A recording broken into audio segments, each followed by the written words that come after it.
How to care for your jewelry. Coming up next on New to Piercing, episode number 22.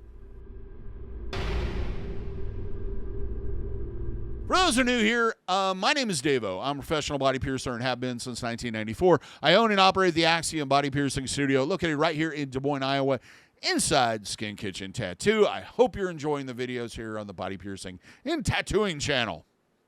So what I'm going to talk about today is how to care for your jewelry, how to store it, how to clean it, etc. I think a lot of people don't really take into account how important that is. And also, you've invested a lot of money in these things. You need to know how to take care of them properly. Biggest thing is always leave some jewelry in the piercing. There's a lot of people out there that go, oh, I can take it out for 10 months, not have a problem getting it back in. The reality is usually it's best just to leave the jewelry in. Body piercing jewelry is designed to be kept in the body for long periods of time. That's kind of the whole point. Always replace jewelry that's damaged or has scratches or problems. This will always lead to some issue with the piercing if left uncorrected. Always check the ends on threaded jewelry, and it's not a bad idea on threadless jewelry either, at least once a week. Make sure they're secure. Put it in your calendar. Mark it as ball checking day, and do it every week. Always replace loose-fitting jewelry to something that fits correctly. And sometimes you have to go see your piercer and have them figure out the correct size for you.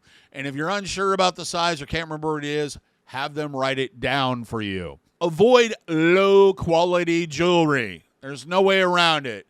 If you can't verify what it's made out of, if it's really, really super cheap, if it's from a department store, if it's on a rack in the corner of a jewelry store that usually sells things for your hair, barrettes, that's what it's called, and all that stuff, probably low quality, avoid it. Always wear the correct jewelry in the piercing. I don't know how many times I've seen people wearing stuff in piercings where it's like, really? And you're wondering why that piercing you've had for 5 years is suddenly flaring up. If it requires a barbell, wear a barbell. If it requires a curved barbell, wear a curved barbell. If you can wear a ring in it, wear a ring in it or some other form of circular jewelry. Do not try to force that shape into something it's not going to like your navel. Don't put a straight barbell in your navel. If you are changing jewelry on a regular basis, it is a good idea to invest in the proper tools to make changing the jewelry easier and make it easier to avoid damaging the piercing or jewelry itself in the piercing. Next thing is store jewelry in separate plastic bags or something that's going to avoid direct contact with other jewelry. I had a client, and she knows who she is. They used to bring in a tackle box full of jewelry, and it would have all these rings rubbing and scraping and banging against each other, and she was constantly having issues. You need to keep that jewelry separate and protected. Now let's talk a little bit about cleaning jewelry. There's various different methods, and I'm going to list off some of them.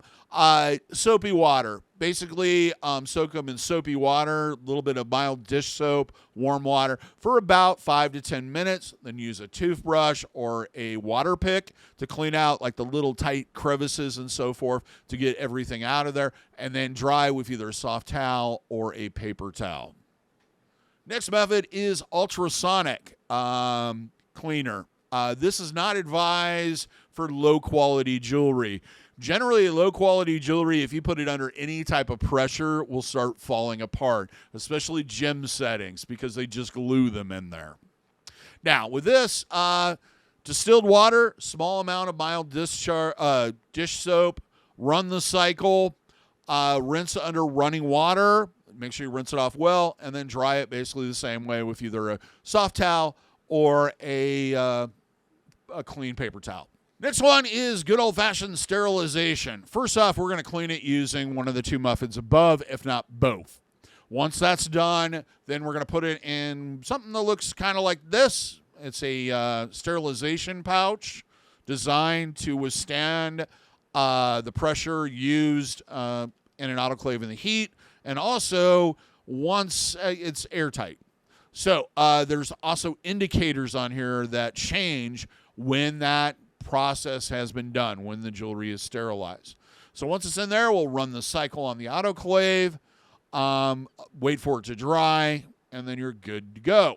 It will stay sterile for about 6 months or so if stored properly. You want to always store these in something that's rigid, that you don't have to worry about the bag getting ripped, torn, or messed up. So as long as that package hasn't been broken, it is sterile for about 6 months. Well, that's it. That's kind of some of the basics. Do you have any other suggestions? Do you have a method that you use for cleaning your jewelry? Leave a comment. Till next time, here's hoping you'll be piercing seal with ease and without a single issue. And if you're in the Des Moines, Iowa area, I'd love to see if your piercing needs in the future. Have a good day, everybody. Take care, and we'll see you in that next video.